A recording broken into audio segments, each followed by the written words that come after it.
Bonjour à toutes, bonjour à toutes. Bienvenue dans Les Érudits de l'IT, le podcast qui décortique la technologie en entreprise, en Suisse et ailleurs. Ici, on parle d'hybride cloud, de data management, de digital workplace. Nous sommes le mardi 17 février. Je suis Julien Grandjean, account manager et solution sales pour la société Sonio, mais aussi technophile incurable et boulimique d'informations. Aujourd'hui, on parle de stockage avec le match vSAN Pure Storage, de restauration ultra rapide, d'extension de stockage dans le cloud avec Pure Protect, et on revient bien sûr sur le turbo mode pour les nouvelles flash array. Pour parler de ces sujets, j'ai l'immense honneur d'accueillir nos deux invités de chez Pure Storage, Franck Moreau et Anthony Glidig. Salut les gars. Anthony, Ouais. Hello. tu es là pour la première fois, je te laisse te présenter. Ok, donc Anthony Glidic, moi ça fait 1 an que je suis SE chez Pure, et puis avant ça j'ai fait à peu près 15 ans de consulting sur la place, donc je pense qu'il y en a pas mal qui me connaissent quand même. Merci Anthony. Franck? Oui, rebonjour, c'est le deuxième podcast avec toi, Julien. Enchanté encore de participer avec toi sur ce podcast-là. Et je suis Franck Moreau, donc je m'occupe de la Suisse romande avec l'équipe Romandie et spécialement avec Anthony ici présent. On est le duo de la Romandie, entre autres avec mes 2 autres collègues. Voilà, donc un duo de choc de chez Pure Storage. On ouvre les feux avec un débat, un petit débat qui agite le marché. Donc le vSAN de Broadcom avec la technologie VCF contre, enfin pas contre, mais qui s'oppose des fois aux fabricants de stockage. Donc on a quelques cas de référence. Donc, Pure reste la référence absolue, mais qu'est-ce qu'on peut dire en fait de ces alternatives? Est-ce que c'est une bonne solution? Est-ce qu'il y a des cas de figure où le vSAN fait du sens, ou est-ce que ça fait pas de sens? Donc, je te laisse un petit peu répondre à cette question, Anthony. Non, alors effectivement vSAN, ça peut faire du sens de temps en temps, hein. Je veux dire, la techno en plus a pas mal évolué, et c'est vrai qu'avec ESA, ils ont fait un grand bond en avant. Maintenant, est-ce qu'ils arrivent vraiment à matcher ce qu'on est capable de faire sur une baie? Je dirais pas encore. On sait qu'ils ont fait un joli blog post là-dessus, hein, en disant que ils étaient plus rapides que les baies de stockage, etc., etc. Maintenant, c'est vrai que si on lit attentivement ce blog post, on se rend compte de tous les problèmes qu'il y a dans ce blog post, hein. C'est-à-dire que effectivement, ils nous annoncent des IO, par exemple, plus rapides côté vSAN, alors que leur latence est plus élevée. Et puis, tout le monde sait que dans la logique, ce qui fait foi à la base, c'est la latence, puisque ton nombre d'IO est forcément dépendant de ta latence. Mm-hmm. Donc ça, c'est le premier point. D'ailleurs, vous verrez, dans la logique, on ajoutera un petit screenshot d'une baie d'un client qui justement fait tourner à peu près le même workload que ce qui est écrit dans ce blog post, c'est-à-dire du SQL sur VMware. Donc ça, c'est un client qui est full vVol, hein. Et vous verrez que chez nous, dans la logique, chez Pure en tout cas, où la latence est la métrique primaire, déjà on n'est pas à 0,8 comme c'est annoncé dans ce blog post. Dans la logique, pour moi, une infrastructure bien sizée, bien configurée, en mode vVol, on devrait tomber à une latence write qui est inférieure à 0,3 millisecondes et une latence read qui tourne entre 0,5 et 0,6. Donc on est très très en dessous de ce qui est annoncé dans ce blog post et de ce qui est annoncé surtout côté vSAN qui est à 0,9, donc plus de 2 fois notre latence en réalité. Okay. Donc d'un point de vue IO théorique, dans la logique, on est censé pouvoir faire au moins 3 fois plus que ce que fait vSAN. Ok. Après, voilà. Ouais, je pense que ça fonctionne aussi très bien quand on a peu de capacité, mais souvent, quand on a du pure storage, on va vers de la capacité, bien évidemment. Est-ce que tu peux nous dire sur quels sont aussi les avantages qu'on a de ce côté-là en termes de capacité, d'efficacité de stockage? Ouais, c'est ça. Alors effectivement, ça c'est aussi un autre point qui a toujours été entre le HCI et les baies de stockage, hein. C'est vrai que dans la logique, si on veut vraiment que ça fonctionne le mieux dès qu'on fait du HCI, c'est l'idée d'avoir la même configuration sur chaque node. Donc si demain par exemple on veut, je sais pas, juste rajouter du CPU ou juste rajouter beaucoup de capacité, on est un peu coincé avec ce fameux effet escalier où on va être obligé de rajouter à chaque fois les deux. Mmh. Donc oui, effectivement, c'est vrai que là-dessus, VMware va prendre l'argument inverse, c'est-à-dire qu'il va dire, bah, à chaque fois qu'on rajoute de la capacité, finalement, on rajoute aussi de la puissance de calcul. Et on Mmh. n'est pas limité par les contrôleurs de la baie, par exemple. C'est un Exact. argument aussi qui se défend. Donc Ouais. déjà, l'argument, il va dans les deux sens. Là où, par contre, effectivement, sur la capacité, il y a beaucoup de choses qui vont jouer.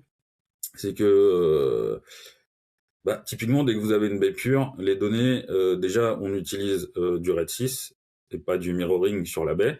Donc, on va limiter la capacité. De la même manière, nous, on fait tout le temps de la dédupe et de la compression, ce qui va encore baisser la capacité nécessaire.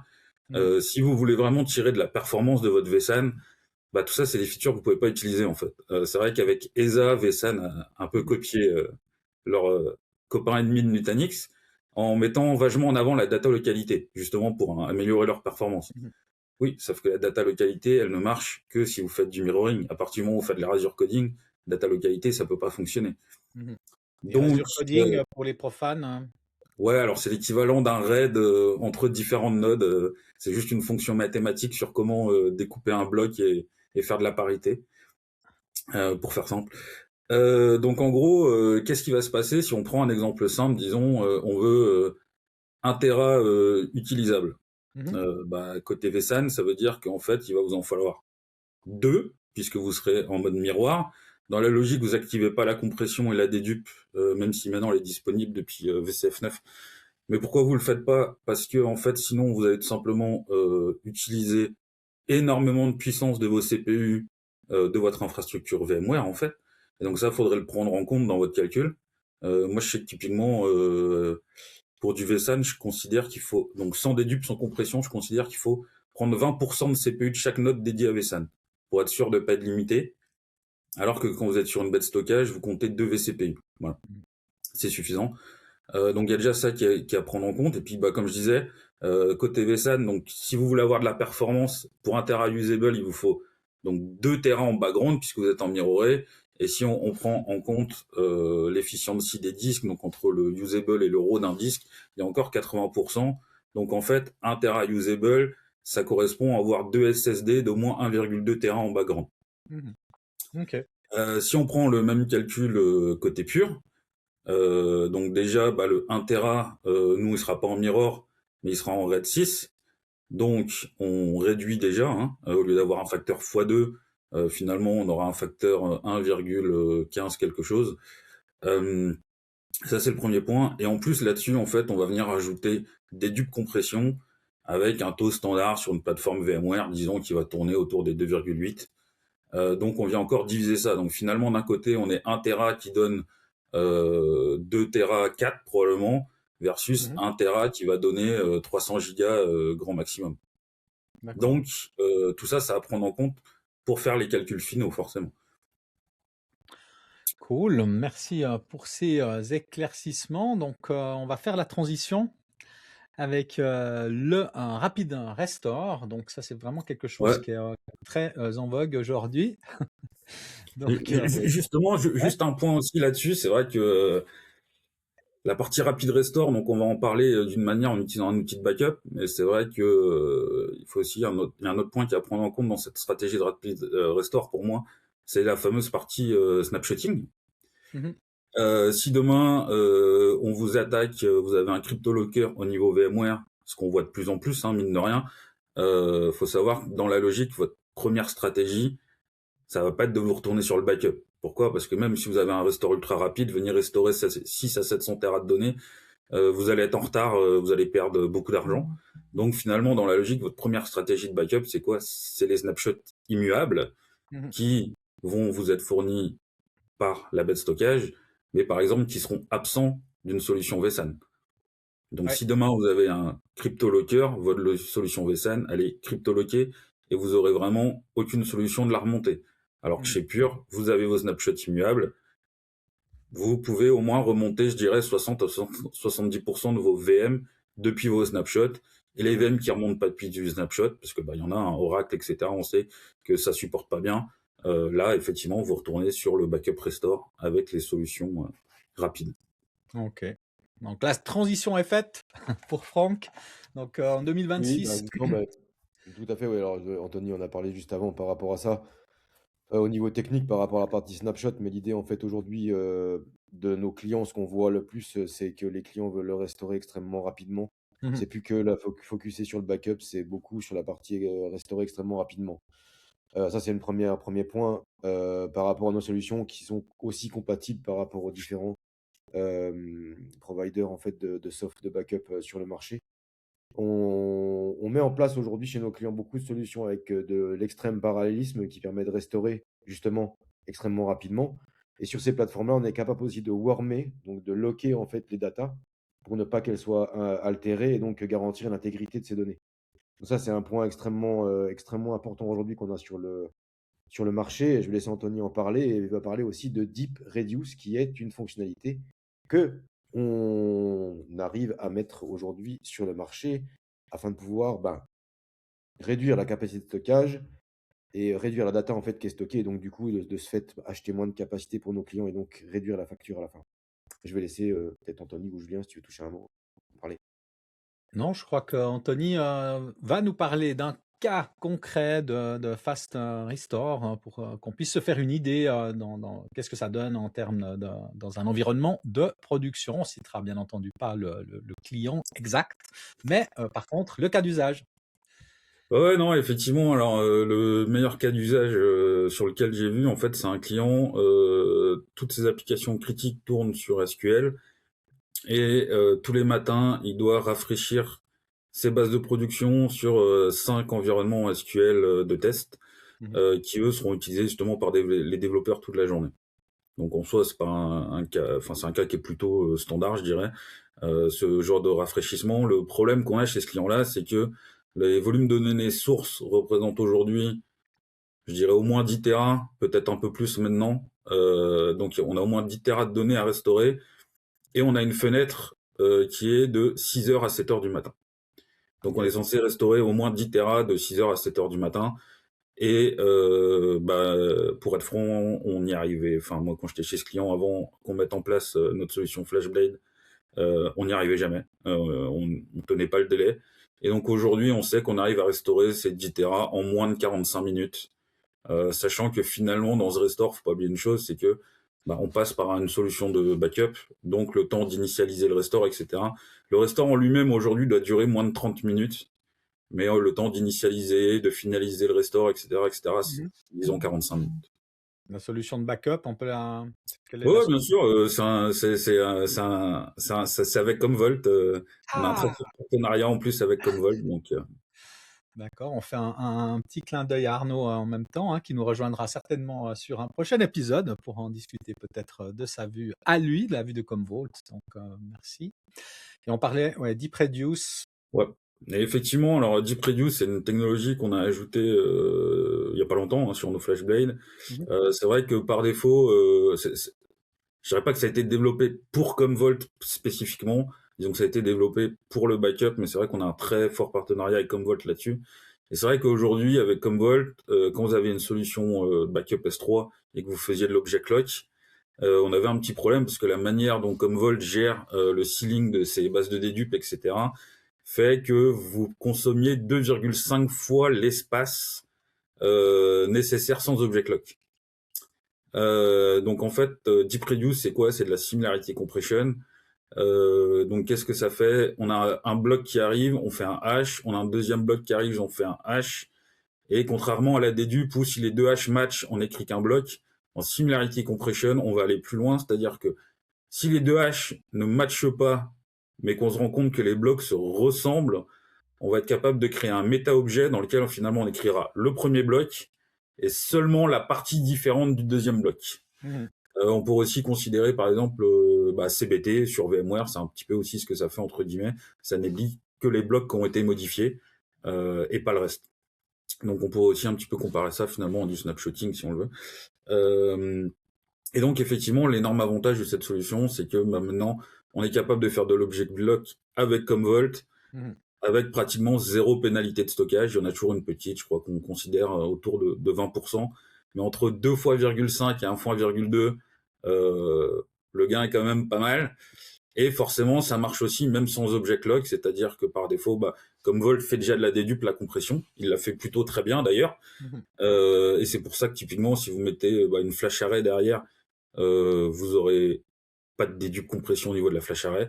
Grâce à Similarity Compression, on arrive quand même à récupérer encore une vingtaine de pourcents d'espace en plus de Commvault. Donc, gros gain d'espace, et puis avec les jours qui passent et le prix de l'espace, hein, donc c'est toutes les économies qu'on va pouvoir réaliser en 2026, voire 2027. Alors, on va fermer ce sujet, prendre le suivant. Donc, on a parlé de sauvegarde. Maintenant, on parle plutôt d'extension de stockage dans le cloud, ici le cloud public avec Pure Protect. Franck, tu veux nous en dire quelques mots? C'est un très long sujet. Oui, c'est un très long sujet, mais en 2 mots. L'idée, c'est de pouvoir en fait avoir un DR as a service, donc pouvoir bouger en fait du workload dans Amazon. Donc on a une infrastructure on-premise et en fait on bouge après nos data dans Amazon, et l'idée c'est de pouvoir redémarrer certaines VM dans Amazon. Évidemment, on va pas redémarrer toutes les VM, sinon ça va coûter un peu cher.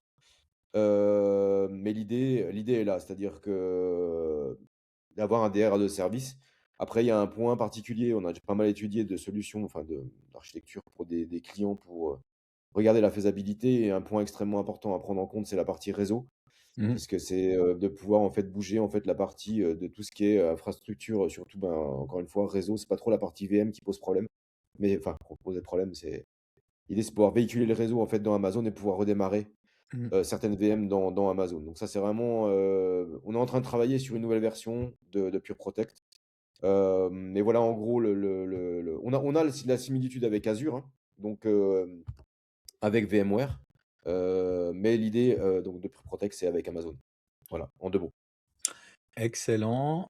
Merci à toi, Franck. On va terminer. J'avais fait un petit appel à Anthony il y a 2 semaines, hein, lors du premier épisode du podcast, parce qu'on avait une nouvelle baie FlashArray XL 190, 190, qui est sortie avec un turbo mode. Et puis, je voulais que tu nous rappelles ce que c'est que ce turbo mode. J'avais essayé de le décrire plus ou moins. Et puis, je voulais que tu valides ou que tu invalides mes propos du dernier épisode.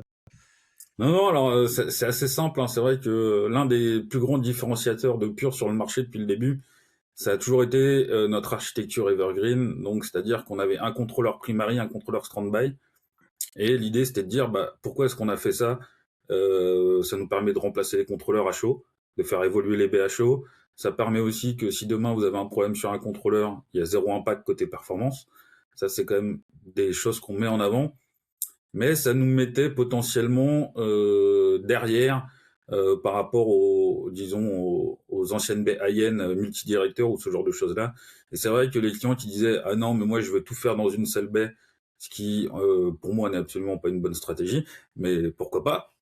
Donc les clients qui veulent absolument pouvoir tout faire, les gros clients qui veulent pouvoir tout faire sur une seule énorme baie, effectivement, ça nous posait un problème puisque on n'arrivait pas à aller aussi loin en termes d'IOPS de performance sur une seule baie. Et donc effectivement, on a enfin décidé de changer un petit peu notre architecture. Alors il faut savoir que cette nouvelle feature Turbo Mode n'existera que sur la XL 190. Pour l'instant, il est hors de question de la descendre. Et on reste quand même, entre guillemets, dans le mode Evergreen, c'est-à-dire que le Turbo Mode ne servira que pour les reads. Oui. En gros, on va tout simplement utiliser toute la RAM du second contrôleur, donc le standby, comme un énorme cache de lecture. Ouais. Voilà. Ok, donc le turbo dans dans ces nouveaux appareils. Voilà, c'est tout pour cet épisode. On vous remercie, on remercie nos invités, Franck et Anthony, hein, dont on Merci à toi. retrouve les références, hein, les liens LinkedIn dans les notes de l'épisode, hein, bien entendu. Est-ce que Franck, Anthony, un petit mot de la fin? Alors de mon côté, non, merci encore Julien pour organiser ce podcast-là. Et on est au AI Days, pour information, le 23, 24, 25 mars. Donc le 23, c'est à Martigny. Le 24, 25, c'est à Fribourg. Et donc on est sponsor, et il y a plein de workshops sur aussi bien l'infrastructure que sur la partie AI sur tout ce qui est agentique, etc., etc. Donc, on vous attend là-bas. Vous pouvez vous inscrire sur le site web des AI Days que vous retrouverez certainement sur les liens de ce podcast. Mais merci pour tous. Anthony? Non, rien de spécial. Merci pour le podcast. C'était une première. J'espère que ça n'a pas été trop pire. Non, ça devrait aller. On était en live aujourd'hui, c'était la petite nouveauté, hein. Quant à nous, on se retrouve bien entendu dans 2 semaines pour un nouvel épisode des Érudits de l'IT, hein. Vous pouvez nous suivre sur toutes les plateformes, Apple Podcasts, Spotify, LinkedIn en mode vidéo. N'hésitez pas à lâcher quelques commentaires et même si vous avez des sujets que vous aimeriez qu'on traite, faites-le nous savoir. Ciao, ciao. Oui.